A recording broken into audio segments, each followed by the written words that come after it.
before we get too far into tonight's show, I do just want to talk about the news that we had yesterday with Tyler French. Obviously, somebody that you know quite well from your time managing Tyler. If I'm just going to bring it up on the screen here, we saw the news that Tyler left Bradford yesterday, but has now signed for Wrexham until the end of the season. So for those who have never seen Tyler play, like myself, what is he like? What kind of character and what kind of a player are Wrexham getting on their hands? Because you know from first-hand experience what he's like.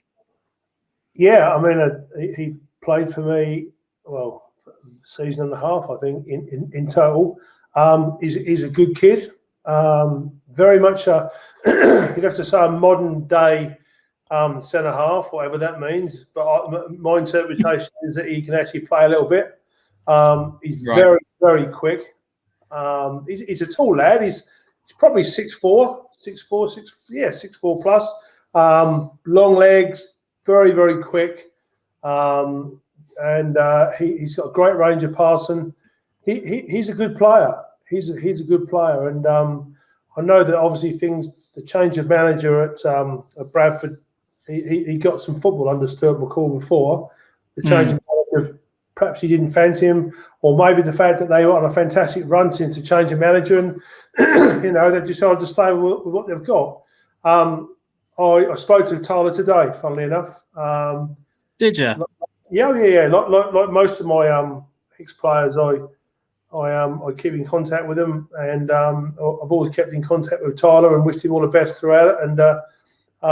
And a good friend of mine is a manager at that level, and I know that they're interested in Tyler. But the lad said to me that he's got to move to Wrexham, and that's a really good move. And from what I can make out, it is a really good move. And you got to say, go on, Mark. I was going to say very quickly, just to finish with, that if you're going to make it as a pro footballer, there's a mass of things you've got to have. Yeah. But having total belief in yourself and dedication to try and get there is what it takes. And I mean, Tyler lived in Long Melford, so he's like, he's a bike ride away from Sudbury's ground, and he goes and plays for Bradford, and now he's gone to Wrexham. Now, I don't think he's earned enough money to buy himself a helicopter. So clearly, he's gone from up north to Wales. So great attitude, and I wish him all the best. He's a good kid, mate, and he's got a chance. He's got a real chance. He was very, very clear on social media, saying that he felt that the time was right to reach that mutual agreement to end his time on his previous deal and to find somewhere else for the good of his career in terms of playing football and moving himself forward. Quite unusual to see that these days. Were you surprised that he made that move to make sure he pushes himself on? I partly thought, okay, why have you walked away from a contract to the end of the year?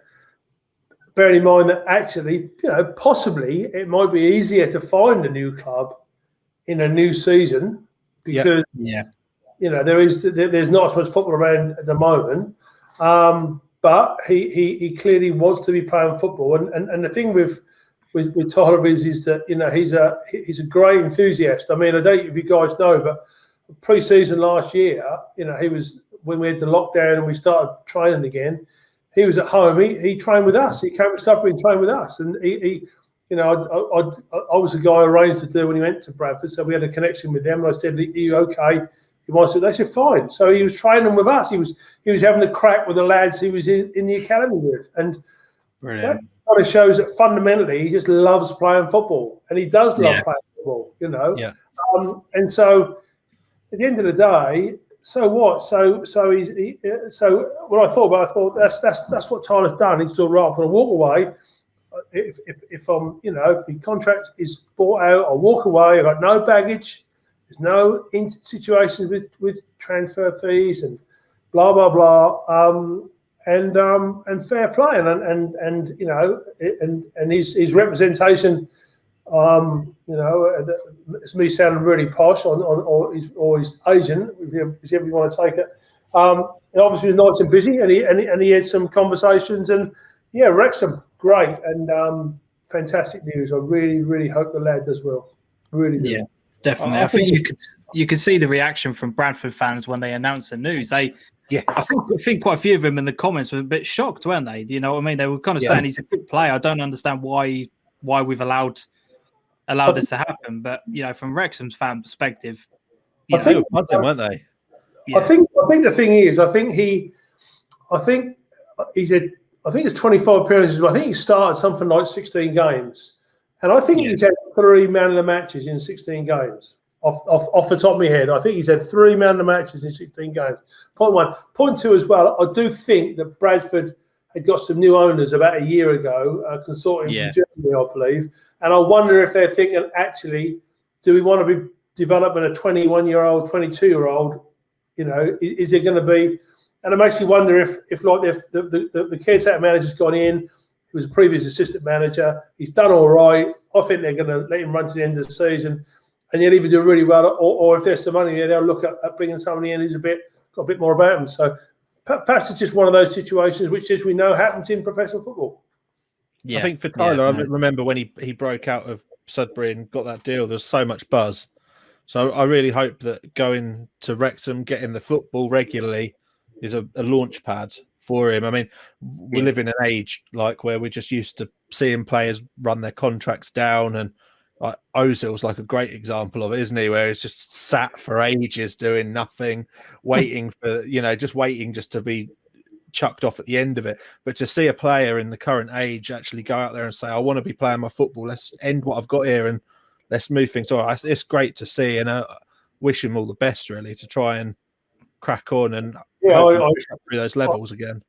I'm totally with you. The only caveat I would say that if he was earning the same money as us at Arsenal, he might have said, at the end of the season. But no, you're absolutely right, and fair play to the lad. And I hope he gets that. I hope he gets that move. Wrexham are clearly a club in recent years have had some issues and have revamped and changed the name and merged and all sorts of stuff. But they were already a football league club, weren't they? So let's hope he's in part of a rejuvenation there. So fair play to him.